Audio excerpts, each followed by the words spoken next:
சோழனோட car owner வந்து நேரா சேரன் வீட்டுக்கு போவாரு. சோளா சோளான்னு கத்திக்கிட்டே கூப்பிட்டுட்டு இருக்கும்போது, அங்கேருந்து சேரனும், பல்லவனும் வருவாங்க.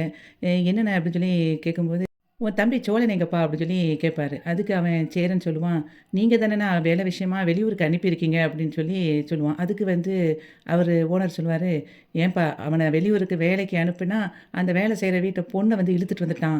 நீ சொல்லு உன் தம்பி உள்ள வச்சிருக்கியா? அந்த பொண்ணையும், உன் தம்பியவும்" சொல்லும்போது, "அண்ணே நீங்க சொல்லி தானே எனக்கே இப்ப தெரியுது. சத்தியமா எனக்கு தெரியாது" அப்படின்னு சொல்லிட்டு சேரன் சொல்லுவான். தயவு செய்து அவன் வந்தா எனக்கு வந்து கால் பண்ணு" அப்படின்னு சொல்லிட்டு கோவமா அவரு போயிருவாரு.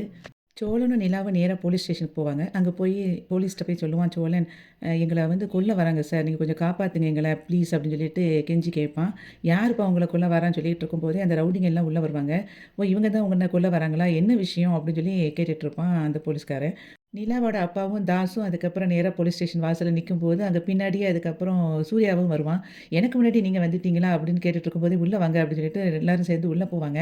"நிலா இங்க வா" அப்படின்னு சொல்லி கூப்பிட்டுட்டு இருப்பான். ஆனா, அவ வரமாட்டா. சோழனோட கைய இறுக பிடிச்சுட்டு நின்னுட்டு இருப்பா. அத பார்த்தோனே இவரு கடுப்பாயிருவாரு. சூர்யா வந்து நிலாவ பிடிச்சு இழுக்க போவான். "வா நம்ம எனக்கு நாளைக்கு கல்யாணம். நமக்கு கல்யாணம் நடக்கணும். வா நிலா" அப்படின்னு சொல்லிட்டு அவள கூப்பிடும்போது, இவன் வந்து குறுக்க புகுந்து சோழன் சொல்லுவான், "சார் விட்டுருங்க சார்" அப்படின்னு சொல்லி கெஞ்சுவான்.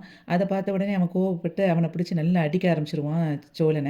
உடனே நிலா வந்து அப்படியே தடுத்துட்டு நிப்பா. அதுக்கப்புறம் தாஸும் போய் சோழன ரொம்ப அடிப்பான். இந்த சத்தத்த கேட்ட உடனே அங்கருந்து இன்ஸ்பெக்டர் வந்துருவாரு. "என்னய்யா இங்க நடக்குது?" அப்படின்னு சொல்லிட்டு இன்ஸ்பெக்டர் கேட்கும்போது, அவன் தாஸு சொல்லுவான், "சார் என் தங்கச்சி இவரு வந்து கடத்திட்டு வந்துட்டான் இவன்" அப்படின்னு சொல்லி சொல்லுவான். அப்போ போலீஸ் வந்து இன்ஸ்பெக்டர்ட்ட சொல்லுவாரு, இல்ல சார் இவங்க 2 பேரும் இவங்கலாம் கொல்ல வராங்கன்னு சொல்லிட்டு தான் வந்தாங்க" அப்படின்னு சொல்லியிருப்பாங்க. அப்ப ஆளாளுக்கு ஒண்ணு சொல்றீங்களே என்ன நடக்குதுன்னு சொல்லும்போது, தாஸ் வந்து ஒரு பிசினஸ் கார்ட எடுத்து அந்த இன்ஸ்பெக்டர்ட்ட குடுத்து, "இதுதான் சார் எங்களோட விசிட்டிங் கார்டு. இது வந்து எங்க அப்பாவோட கம்பெனி நேம் தான். எங்க அப்பா வந்து ஒரு கம்பெனி வச்சிருக்காங்க" அப்படின்னு சொல்லிட்டு அவன் ஒரு பெரிய தொழிலதிபர் மாரி சொல்லிக்கிட்டு இருப்பான் இன்ஸ்பெக்டர்ட்ட. உடனே போலீஸ் வந்து, "சரி உட்காருங்க இங்க" அப்படின்னு சொல்லிட்டு அவங்க அப்பாவ கூப்பிடுவாங்க. ஆனா அவன் வந்து உட்காராம, "என் பொண்ண என் கூட அனுப்பி வைங்க. நான் கிளம்பணும்" அப்படின்னு சொல்லி இன்ஸ்பெக்டர்ட்ட சொல்லிட்டு இருப்பான். "அப்படிலாம் ஒண்ணும் பண்ண முடியாது சார். அவங்க வந்து உங்ககிட்ட வேற கம்ப்ளைண்ட் வைக்காங்க. நீங்க வேற கம்ப்ளைண்ட் பண்றீங்க" அப்படின்னு சொல்லி இன்ஸ்பெக்டர் சொல்லுவாரு. அப்போ சூர்யா சொல்லுவான், "அவன் கடத்திட்டு வந்துட்டான்" அப்படின்னு சொல்லி திரும்பியும் சொல்லிக்கிட்டு இருப்பான். தாசு நிலாவ கூப்பிட போவான். அப்ப சோழன் திரும்பியும் தடுப்பான். "சார் விட்டுருங்க சார்" அப்படின்ட்டு. உடனே சோழன வந்து அவனும் வந்து பயங்கரமா அடிச்சுருவான். திரும்ப அவங்க அப்பாவும் அவள வந்து கூப்பிட போவாரு. அப்பவும் இவன் சோழன் தடுப்பான். உடனே அவங்க அப்பா பிடிச்சு அவன நல்லா அடிச்சு விட்டுருவாரு. இப்படி மாறி மாறி அடிக்கிறத பார்த்தவுடனே இன்ஸ்பெக்டர் வந்து சொல்லுவாங்க, "நிப்பாட்டுங்க முதல்ல. எதுக்கு இப்படி அவன வந்து அடிச்சுட்டு இருக்கீங்க? ஃபர்ஸ்ட்டு என்ன ரீசன் சொல்லுங்க திரும்ப" அப்படின்னு சொல்லி சொல்லும்போது, நடந்ததெல்லாம் வந்து இன்ஸ்பெக்டர்ட்ட சொல்லுவாங்க.